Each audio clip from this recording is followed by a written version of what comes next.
Howdy everyone, welcome back to Ride or Die. Today's video was supposed to be like a 3-month retrospective on the Nintendo Switch 2.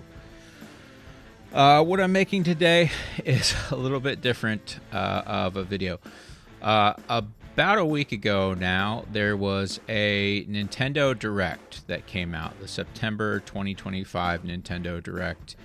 And it had a pretty profound impact on me, and it made me change my entire approach to Nintendo and how I want to move forward this generation. And I thought I'd just kind of talk about it. So last week, Nintendo did a bunch of things. They unveiled very expensive amiibo. They unveiled very expensive video games. They unveiled very expensive DLC. And they unveiled very expensive accessories.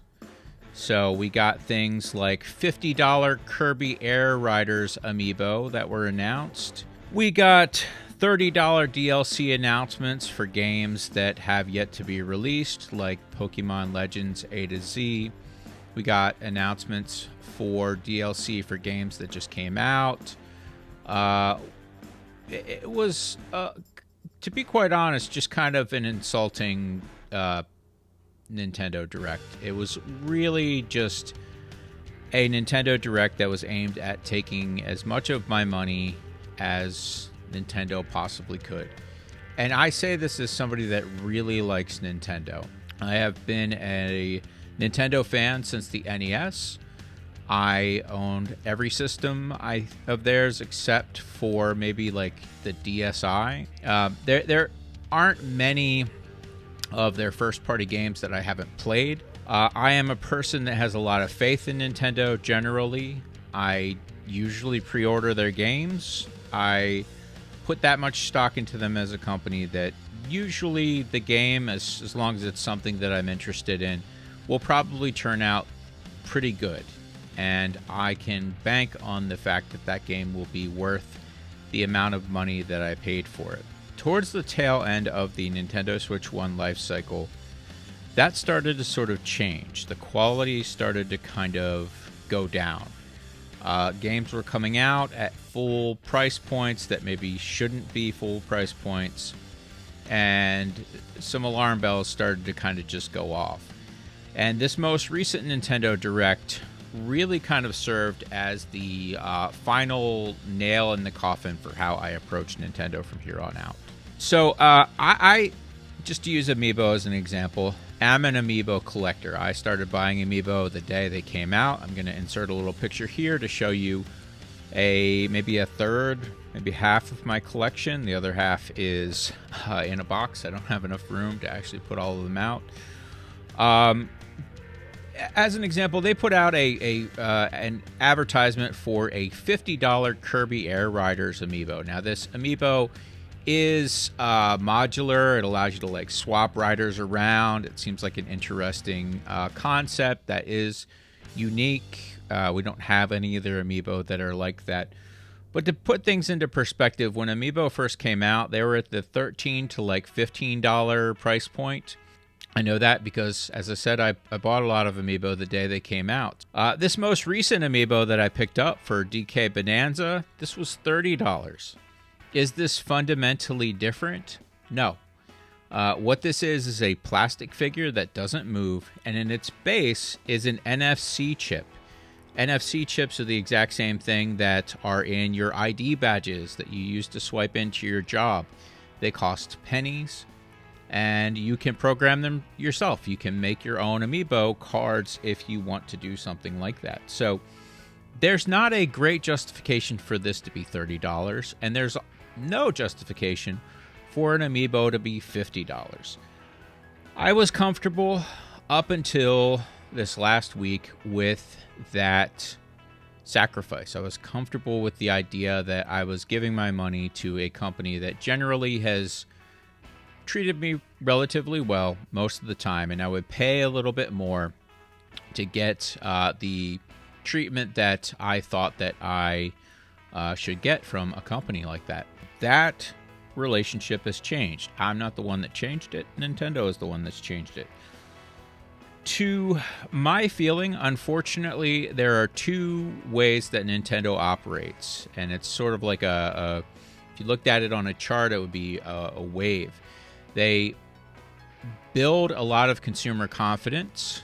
They do a lot of stuff to get people on board with their brand, and then a new console cycle comes out, or a new handheld console comes out, and they throw all that away. And they get super, super greedy. They trash their reputation, and then they beg for forgiveness. We saw it with the Wii to the Wii U. We saw it with the Switch now to the Nintendo Switch 2. We've seen it earlier than that. We've seen it with the handhelds and things like that. DS to 3DS is a great example.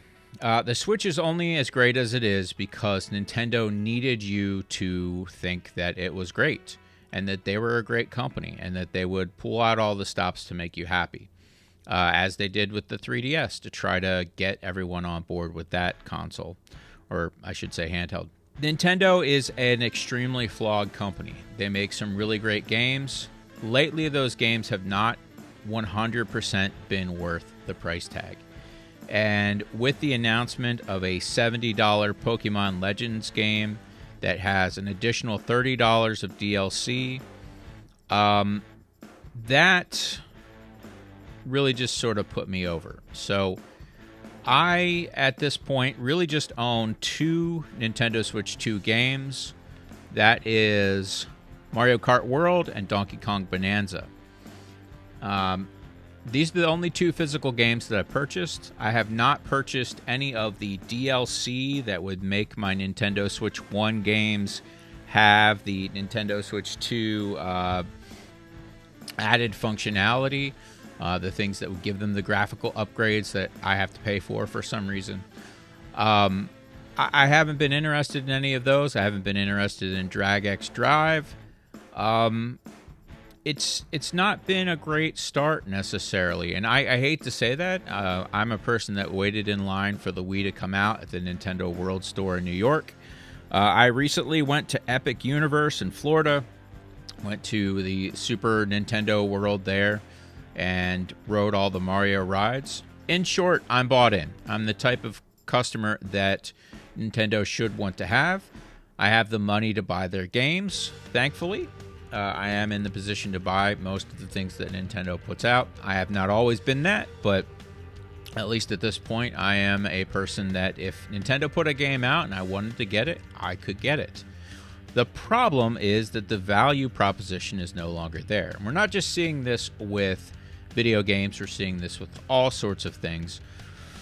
But I think Nintendo has gone just a little berserk this generation. $80 for Mario Kart World, there's no great excuse for that. The excuse that we have to make for ourselves is that someday this will be an amazing game that has tons and tons of pieces of content that get added in and stuff. Right now, we don't have any evidence of that. This is just an $80 game that I played for a few weeks and got bored with. And that's the problem. We don't have justifications for the amounts of money that they're charging. Tariffs are a flimsy excuse because these things are already more expensive than they should be. So even if they are adding in like a $10 tariff on a Kirby Air Riders amiibo, $40 would be too much for an amiibo. Again, hunk of plastic with a few cents worth of an NFC chip in the base. That's it. There's maybe $3 worth of manufacturing in this, maybe, and the rest is profit. That is why so many stores sell toys now, because they have very high margins of profit. So all of that being said, I've decided to really change my approach with how I move forward with Nintendo. And so that has led me to one of Nintendo's competitors. So I historically have avoided the PlayStation systems. I had a PS1 and a PS2. I liked them both quite a lot. I actually really liked the PS1. There were some absolutely crazy, wacky games for that system that I don't think a lot of people are aware even came out. It was a wild time to be a person that played video games. But just last week, not long after the Direct, I picked up a PlayStation 5. There was a refurbished unit, and I decided to pick it up because I couldn't see myself spending the next few years paying a high ticket price for third-party games on a system where the games aren't on the actual physical cartridge. They cost more than if they had been purchased on another system, and they'll look the worst out of the three consoles. So that led me to picking up a PS5, something that I'd put off for a long time, and the reason I put it off was that I don't like Sony as a company. I have my reasons for that. But one of those reasons is that I don't think they treat people particularly well. I think that they've been particularly greedy. Nintendo has more than proven that they can top them in the last few months here. So I just decided to pick up that relatively cheap PS5 and move forward from there. And I hate to say it, but I have really loved the PS5. Nintendo literally was the straw that broke the camel's back. I wasn't going to pay $70 for a copy of Cyberpunk. I could just pick it up for a couple bucks on a different system and just be done with it and know that it's going to play pretty well. So all that being said, these two Nintendo Switch games, both first party, they ran me $150. These two games together, $150. Now keep in mind, if this was on the Nintendo Switch at the $60 price point, that would have been $120. So we are $30 above what it used to be months ago, literally months. And on the PS5, I purchased these 8 games, and some of these are used, for $160.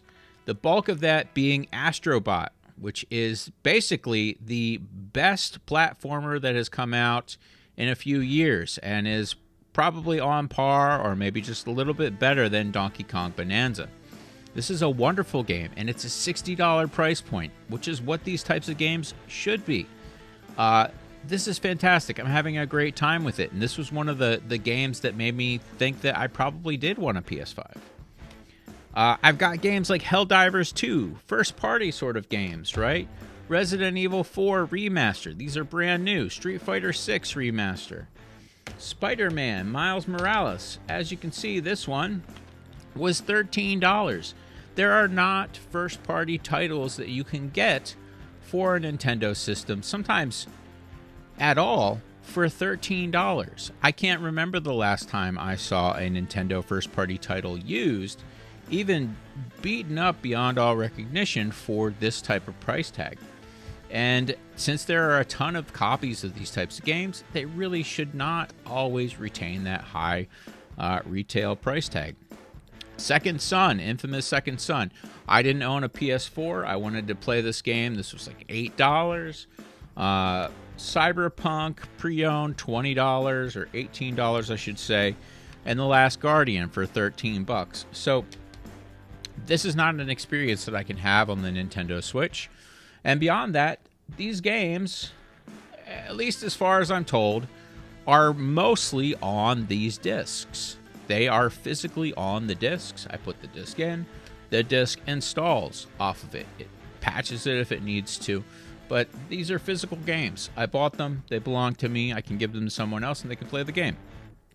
That sounds like a pretty basic thing, but apparently Nintendo can't meet me there at the moment. So I guess I'm a PS5 person now. And the people that put me there are Nintendo. Nintendo did this. There might be a point that Nintendo will, I guess, come back to reality on some of these prices. But as of right now, I just kind of don't think that the value is there. There's not a great value proposition for these things. In order for a game to be worth $70, $80, $100, it really has to be phenomenal. It really, really does. And that's a high threshold to put Mario Tennis up against. I think that this is going to be a weird next few years as they kind of figure out that they don't have a console with $70 to $100 games. They have a console with $40 to $60 games. They have been making games that are worth that much. They have not been making, blockbuster, out the wazoo GTA 6 type games. So yeah, that's kind of the whole thing. Not a video that I necessarily expected to be making. I thought I'd just be talking about, how the Nintendo Switch 2 has been for these last 3 months. But to be honest, what I've been doing is playing Fortnite on it occasionally, playing some of my other Nintendo Switch games, and otherwise just kind of waiting. And then I saw what the next few months hold, and I'm not super interested. So for not a ton of money, I went ahead and got most of the games that I wanted for the PlayStation 4 and 5, and I'm gonna have a pretty good fall with those games and a pretty good experience with those games. I'm going to keep an eye on these things cautiously. If there's a game that actually seems like it's worth it, I'll go ahead and purchase it. If something absolutely terrible comes out about that new Pokemon Legends game, I will cancel that pre-order. But at this point, that's the only game I anticipate to pick up. And I am a person that probably bought one Nintendo game like a month, something like that. They just kind of lost me. They've lost my faith in them as a company. Not irretrievably. They've been stupid like this before, particularly during the N64 era when they charged these same sorts of prices for games, and we had to ask ourselves whether they were worth it then, and the answer was usually no. So I think at the end of the day, this is another cycle where Nintendo shoots themselves in the foot. I hope it's not 10 years for another console cycle where they try to win us back. I hope that they don't go out of business as a result of these bad business practices that they're doing right now, but stranger things have happened. So for now, I'm going to enjoy my PS5, have a great time. I'm not going to pick up probably any of the amiibos that are out. I am really on the fence about that Super Mario Galaxy amiibo, but for $40, I'm not likely to pre-order or buy that. If it goes on discount, which a lot of the amiibos are because they are too expensive, I might pick it up. But $30, this was a big stretch for me. And again, I cannot stress this enough. I have the money for this stuff. It's not the amount of money, it is the value that you get for it. So again, hopefully Nintendo come to their senses. Thanks for sticking out here till the end. If you like this video, go ahead and give it a like. If you'd like to see more content like this, go ahead and subscribe, and I guess I'll see you in the next one.